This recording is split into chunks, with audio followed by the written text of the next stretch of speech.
তিনি ভারতীয় চলচ্চিত্রের অভিনেত্রী, ভারতনাট্যম নৃত্যশিল্পী, কর্ণাটকীয় গায়িকা, নৃত্য নির্দেশিকা এবং বিশিষ্ট সংসদ সদস্য। তিনি বৈজয়ন্তীমালা। 13 আগস্ট 1936 সালে তিনি জন্মগ্রহণ করেন তামিলনাড়ুর মাদ্রাজ, বর্তমানে চেন্নাই, পার্থসারথী মন্দিরের কাছে ত্রিপলিকানে এক তামিল পরিবারে। আর বাবা এম.ডি. রমন, মা বসুন্ধরা দেবী। আর মা 1940-এর দশকে তামিল চলচ্চিত্রে শীর্ষস্থানীয় অভিনেত্রী ছিলেন।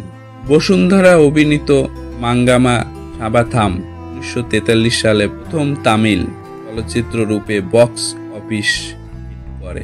শৈশবে তিনি মাকে নাম ধরে ডাকতেন যখন তার মায়ের বয়স সবেমাত্র 16 বছর।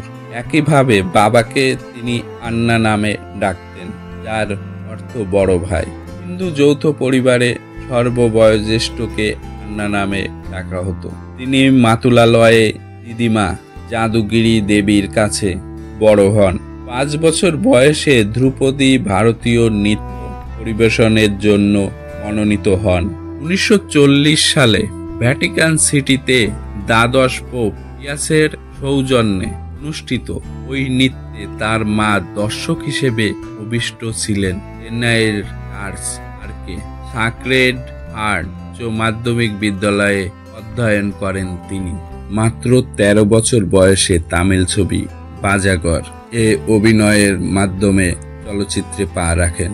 1949 সালে বলিউডে তার প্রথম ছবি ছিল বাহার 1951 সালে। এরপর তিনি ধারাবাহিকভাবে একের পর এক সফল চলচ্চিত্রে কাজ করেন। তার উল্লেখযোগ্য চলচ্চিত্র দেবদাস, মধুমতি, সঙ্গম, গঙ্গা যমুনা। বৈজয়ন্তীমালা ভারতনাট্যম এ দক্ষ ছিলেন এবং সিনেমাতেও তিনি আর নাচের প্রতিভা তুলে ধরেন। তিনি ছিলেন প্রথম অভিনেত্রীদের মধ্যে একজন যিনি শাস্ত্রীয় নৃত্যকে মূলধারার হিন্দি সিনেমায় জনপ্রিয় করে তোলেন। তিনি দিলীপ কুমারের সঙ্গে জুটি বেঁধে বেশ কিছু সিনেমা করেছেন। তার মধ্যে উল্লেখযোগ্য দেবদাসে চন্দ্রমুখীর অভিনয় করেছেন, গঙ্গা যমুনা, মধুমতি। রাজ কাপুরের সঙ্গে জুটি বেঁধে করেছেন সঙ্গম, নজরানা। দেবানন্দের সঙ্গে জুটি বেঁধে কাজ করেছেন জুয়েল থিপ। রাজেন্দ্র কুমারের সঙ্গে কাজ করেছেন সুরাজ। শাম্মী কাপুরের সঙ্গে কাজ করেছেন জানোয়ার। গুরুদত্ত, প্রণব মিত্র, জয় কিষণের সঙ্গে তিনি অভিনয় করেছেন। তিনি বিখ্যাত পরিচালক বিমল রায়ের সঙ্গে কাজ করেছেন দেবদাস, মধুমতি। রাজ কাপুরের সঙ্গে কাজ করেছেন সঙ্গম। এল.বি. প্রসাদের সঙ্গে কাজ করেছেন ছোটি বেহেন, নজরানা। নিতিন বসুর সঙ্গে কাজ করেছেন গঙ্গা যমুনা। শক্তি সামন্তের সঙ্গে কাজ করেছেন জুয়েল থিপ। এস.এস. ভাসনের সঙ্গে কাজ করেছেন ইনসানিয়াত। সুভাষ ঘায়ের সঙ্গে কাজ করেছেন ভি. শান্তারাম, সি.বি. শ্রীধর, এ. আসিফ, বিজয় আনন্দের সঙ্গে কাজ করেছেন। দেবদাস চলচ্চিত্রে চন্দ্রমুখীর ভূমিকায় তিনি অভিনয় করেন। তার অভিনয়ের জন্য ফিল্মফেয়ার পুরস্কারে প্রথম সেরা সহ অভিনেত্রী হিসেবে তিনি মনোনীত হন, কিন্তু তিনি ওই পুরস্কার নিতে অনীহা প্রকাশ করেন। তার মতে তিনি কোনো সহকারী অভিনেত্রী হিসাবে কাজ করেননি। ফলশ্রুতিতে প্রথম ব্যক্তি হিসেবে ফিল্মফেয়ার পুরস্কার প্রত্যাখ্যান করেন তিনি। সাধনা, মধুমতি এই দুটি ছবি বাণিজ্যিকভাবে সফলতা লাভ করে এবং এই দুটি ছবি ফিল্মফেয়ার সেরা অভিনেত্রী পুরস্কার বিভাগের জন্য মনোনীত হয়েছিলেন। তার মধ্যে প্রথমটি সাধনা পুরস্কার পায়। 1961 সালে দিলীপ কুমারের গঙ্গা যমুনায় তিনি ভোজপুরি সংলাপ করে দর্শকদের মন জয় করে নেন। গঙ্গা যমুনা দ্বিতীয় ফিল্মফেয়ার সেরা অভিনেত্রী পুরস্কার লাভ করে। সঙ্গম এই চলচ্চিত্রে তিনি অভিনয় করে ফিল্মফেয়ার পুরস্কার লাভ করেন। শ্রেষ্ঠ অভিনেত্রীর জন্য ন্যাশনাল ফিল্ম অ্যাওয়ার্ড তিনি পান। সঙ্গমের জন্য ভারত সরকারের সম্মান পদ্মশ্রী 1968 সালে তিনি লাভ করেন শাস্ত্রীয় নৃত্য এবং অভিনয়ের ক্ষেত্রে অবদানের জন্য। ভারতীয় শাস্ত্রীয় নৃত্যে তার অসামান্য প্রতিভার জন্য তিনি মঞ্চে সম্মানিত হন। চলচ্চিত্র উৎসব এবং বিভিন্ন আন্তর্জাতিক মঞ্চেও তিনি পুরস্কৃত হন। বৈজয়ন্তীমালা শুধু একজন অভিনেত্রী নন, ভারতীয় সংস্কৃতির একজন কিংবদন্তি ব্যক্তিত্ব। তার অর্জনগুলো চলচ্চিত্র ও শাস্ত্রীয় নৃত্য উভয় ক্ষেত্রেই তাকে অনন্য করে তুলেছে।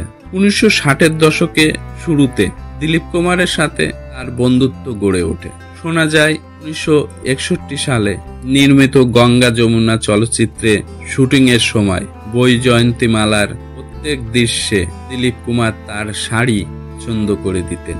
1968 সালে চমনলাল বালির সাথে বৈবাহিক সম্পর্ক স্থাপন করেন বৈজয়ন্তীমালা। তিনি পেশায় একজন ডাক্তার। বিয়ের পর অভিনয় জীবনের সমাপ্তি ঘটে তার এবং চেন্নাইয়ে চলে আসেন।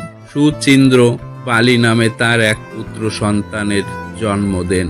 সহ-লেখক জ্যোতি সবরওয়ালের সাথে আত্মজীবনীমূলক গ্রন্থ প্রকাশ করেন। তিনি বৈষ্ণবীতে দীক্ষিত।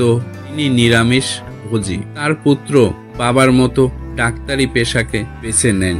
তিনি অভিনয় জগৎ থেকে সরে আসলেও তিনি নৃত্যশিল্পকে ভালোবাসতেন, আজীবন ভালোবাসেন। তিনি ভারতনাট্যমকে সারা বিশ্বে মঞ্চস্থ করেন। বৈজয়ন্তীমালার রাজনৈতিক জীবন শুরু হয় 1984 সালে।